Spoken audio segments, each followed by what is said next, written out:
Welcome back, dear friends. Well, and speaking of friends, our special guest today is a good friend of our show, and now he's big. Like, he's a big time. A nationally renowned chef. Chef Yia Vang is known for his for popularizing traditional Hmong cuisine, and now you can watch him on HBO Max. He's part of an incredible new documentary called The A-List. Look at this. If I could go back and tell that kid, what I would say is like, dude, don't worry.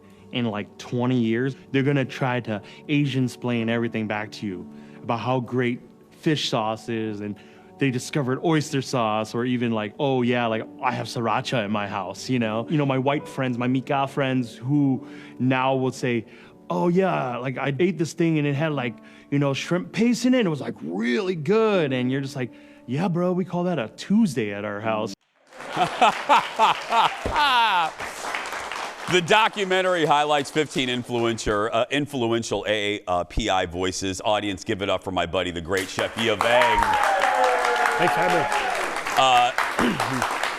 I want to obviously get to the documentary and your very serious face on the cover photo there. But you said you have a story. Yeah. So no joke. A couple days ago, I was at Starbucks, going in the morning, doing my office work, and there's a gentleman in front of me. He literally, like, older gentleman. He turns around, he looks at me, and goes, so you're kind of famous. And I'm like, what?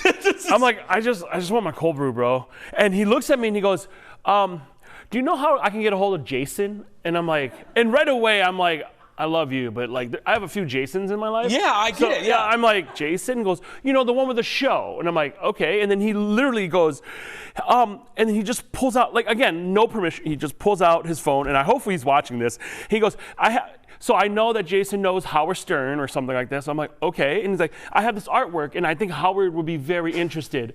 So if you can give me, like, if you can introduce me to Jason, I can give it to him because I have to unload this artwork. Literally random, dude. And I was sitting there, and I'm like, well, talk to Jeff, his producer, but I don't know how to get a hold of Jeff. And I'm like, email Fox 9. I don't know. So, but I was just trying to get my cold brew. I know. I'm sorry. I was cold brew blocking you. Yeah, I know. I was like, what do we do? All you wanted was your cold brew. I was, and he started showing me, like, how like your like friends will show you their kids' pictures. Yeah. Like he started going with this one and look at this one, and I'm like. And he was using you to get to me to get to Howard Stern. I didn't even know you knew Howard Stern, so I'm like, I have no idea, sir. Yeah, well, dude, if you're watching, DM me. Anyway. Yeah, anyways. Let me just say congratulations, and you'll know what I mean. What does it feel like? You've done TV, but you are on HBO, my friend. Yeah. How did the documentary come to be? I tell this story to a few people. Literally, we got an email, and it was sent to me. And the first thing you do, especially when you get an email that says, hey, there's this new HBO documentary. We want to interview you. Right away, you're like, this is a scam. I know this is a scam. And it's like you're looking at the email and you're like, oh, okay. And then it wasn't a scam. And then they said, hey, we have these AAPI figures across the country that we're interviewing for this documentary. This documentary was actually filmed like 3 years ago, actually. And so it's a long process. And at that point in the beginning, I didn't know who else was on there. And then literally about 3 months ago, they sent us a little preview for it. And they said, oh, here's the list. And I looked at that list and I'm like, oh, dang. Like Bowen Yang, Sandra Oh, like Connie Chung.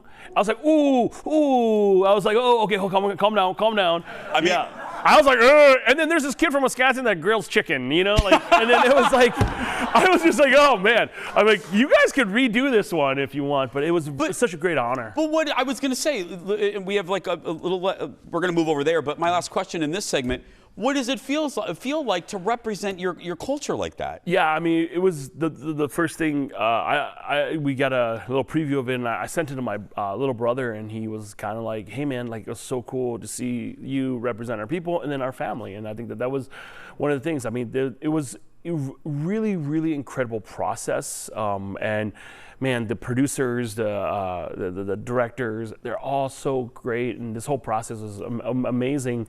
And it was also too, we've gotten a lot of really cool response from it. Yeah. You know, like just either friends or people who have watched the show and said, hey, you know, like that really spoke to me, or I understand like what, you know.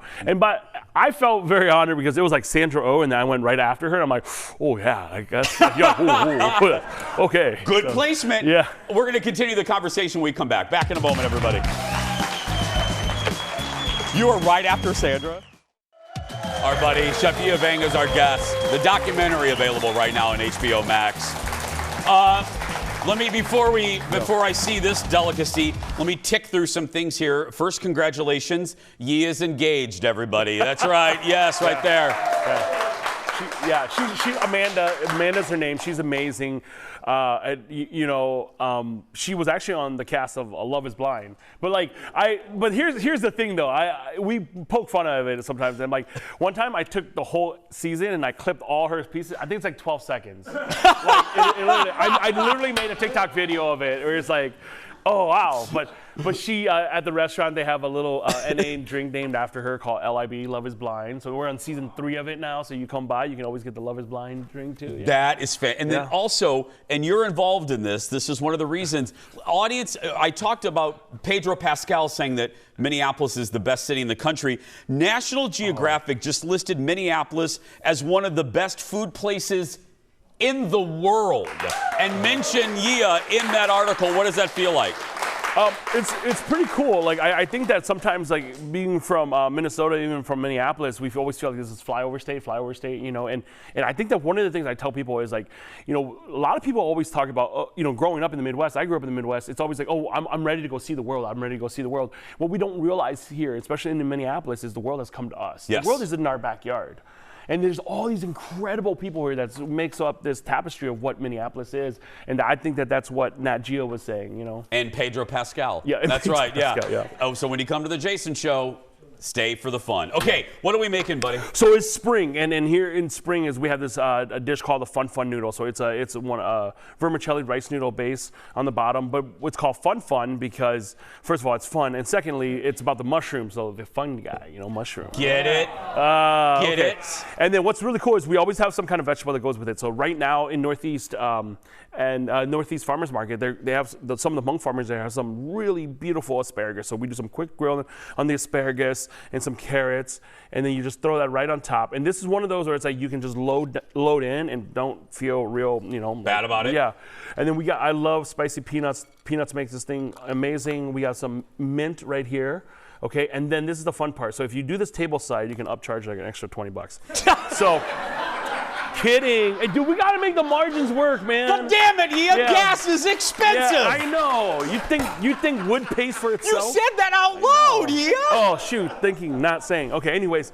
So you bring it in, and then we have this lime vinaigrette, and you pour it at the table, and then... For $20.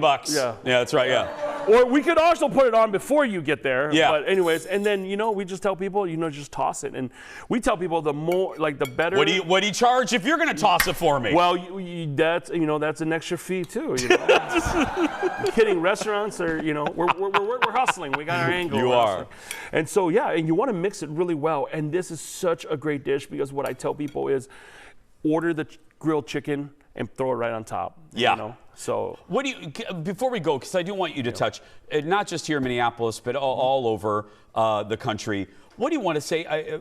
You know, the restaurant industry really is having a rough go of it lately. And if I always say, if you love a restaurant, go support them, right? Because the doors can close. Yep. Yeah, and I think that one of the things that we're really figuring out here is that regardless of how tough every year is for restaurants, like there's just a determination. I think that like cooks and restaurant, people, we're just too dumb when to know to quit. Like we're just like, I don't have any really transferable skills, TV people are the same way, yeah. Hold big camera, got it. Oh, Hulk smash. I'm kidding. So I really think that what those neighborhood restaurants are incredible, but on top of that too is start exploring outside where your comfort zone is, and that's what I tell people. He's the best. Give it up for Yia Vang, everybody. You can watch him on the A-List. right there on HBO Max. And if you're watching us from the Twin Cities or planning a visit, head to his restaurant in Northeast Minneapolis. We'll be right back. Back in a moment, everybody. Thank you. I appreciate you. That's damn good, Yia.